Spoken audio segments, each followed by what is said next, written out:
আসসালামু আলাইকুম ভিউয়ার্স, আপনারা সব কেমন আছেন? আশা করছি ভালোই আছেন। তো আমি নার্গিস, আমি চলে এসেছি নার্গিস কিচেনে। আজকে আমি বেসন দিয়ে লাড্ডু তৈরি করে দেখাবো। এই লাড্ডুটা তৈরি করা খুবই সহজ। এই লাড্ডুটা আপনারাও তৈরি করতে পারেন। এই ভিডিওটা মনোযোগ সহকারে দেখবেন, স্কিপ করবেন না। স্কিপ করলে পরে কিছু মিস হয়ে যেতে পারে, মিষ্টিটা ভালো করে হবে না। তো চলুন ভিডিওটা শুরু করা যাক। এখানে আমি 2 বাটি বেসন নিয়েছি। বেসনগুলো আমি চেলে নেব। এই লাড্ডুগুলো আপনারা অনেক কম খরচে অনেকগুলো লাড্ডু তৈরি করে নিতে পারেন। এগুলো বাজার থেকে কিনলে অনেক দাম পড়ে যাবে। বেসনটা অবশ্যই চেলে নেবেন, না হলে নোংরাগুলো থেকে যাবে। এই দেখুন বেসনগুলো আমি সব চেলে নিয়েছি।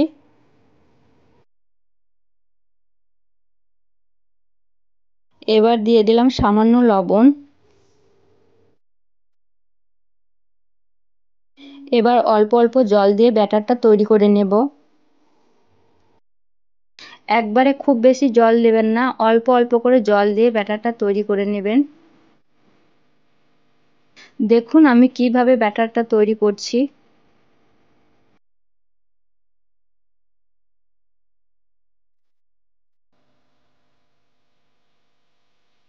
এই দেখুন ব্যাটারটা তৈরি হয়ে গেছে। ব্যাটারের ঘনত্বটা ঠিক এইরকম হবে। এবার চুলাতে কড়াই বসিয়ে দিয়েছি, সরিষার তেল দিয়ে দিলাম। বন্ধুরা আমি সরিষার তেল নিয়েছি, আপনারা চাইলে সাদা তেলও নিতে পারেন। তেলটা গরম হয়ে গেছে, এবার বড়াগুলো সব ভেজে নেব। বড়াগুলো ভাজার সময় খেয়াল রাখবেন খুব বেশি কালো না যেন হয়ে যায়। গ্যাসের স্টিমটা আমি মিডিয়াম করে রেখেছি যাতে বড়াগুলো আমার পারফেক্ট হয়।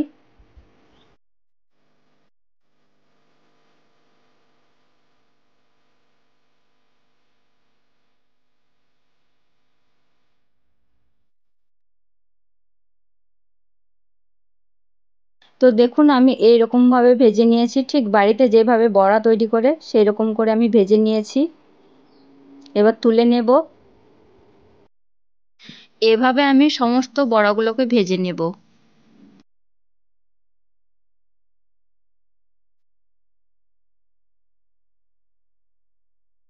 আর বন্ধুরা আমি যতটুকু তেল ব্যবহার করেছিলাম সেই তেলেই আমার বড়াগুলো সব ভাজা হয়ে গেছে। অল্প তেল লেগেছিল, খুব বেশি তেল লাগেনি।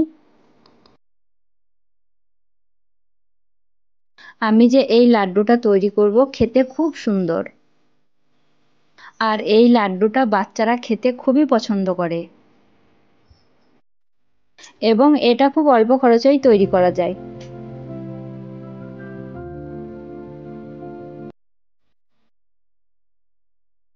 এই দেখুন বড়াগুলো সব আমার রেডি হয়ে গেছে। এগুলো এবার 10 মিনিট আমি ঠান্ডা করতে দেব।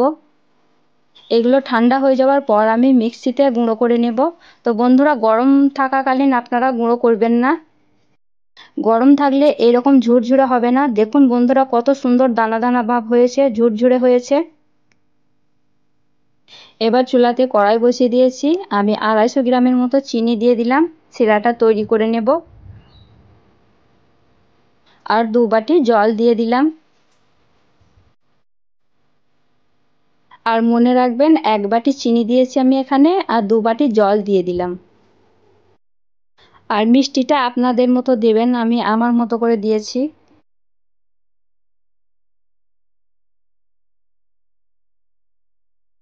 এবার দিয়ে দিলাম 4টে এলাচ।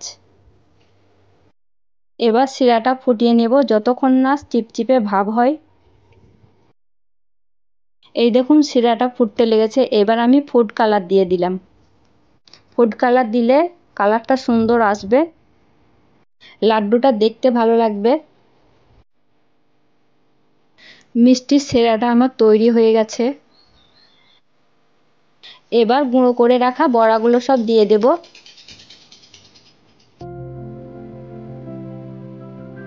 ভালো করে নেড়ে চেড়ে নেব। কালারটা যেহেতু দেওয়া আছে খুব সুন্দর মিক্স হয়ে যাবে। এটা খুব নরম করবেন না এবং খুব শক্তও করবেন না। হাতে দিয়ে যেভাবে নাড়ু তৈরি হয় সেই রকম করে নেবেন। এর মধ্যে এবার আমি 2 চামচ ঘি দিয়ে দিলাম। ঘিটা দিলে খুব সুন্দর ফ্লেভারটা আসে, খেতে খুব সুন্দর লাগে। এভাবে আস্তে আস্তে কিছুক্ষণ নাড়তে হবে। এই দেখুন কেমন হয়েছে, খুব নরমও নয় খুব শক্তও নয়, কত সুন্দর হয়েছে। লাড্ডুটা তৈরি করা যাবে। এটা তৈরি হয়ে গেছে, নামিয়ে নেব। নামিয়ে নেওয়ার পর কিছুক্ষণ আমি ঠান্ডা করে নেব। ঠান্ডা হয়ে গেছে। এবার এগুলোকে আমি হাতে করে লাড্ডুর শেপ দিয়ে নেব। দেখুন কত সহজে লাড্ডুগুলো তৈরি করে ফেললাম বাড়িতে। আপনারা এভাবে তৈরি করতে পারেন এবং ফ্রিজে রেখে অনেক দিন খেতে পারবেন। এই দেখুন কতগুলো লাড্ডু হয়েছে। তো বন্ধুরা, ভিডিওটা ভালো লাগলে লাইক, কমেন্ট, শেয়ার, সাবস্ক্রাইব করবেন, পাশে থাকবেন। আজকে এই পর্যন্তই, দেখা হবে পরের ভিডিওতে। আল্লাহ হাফেজ।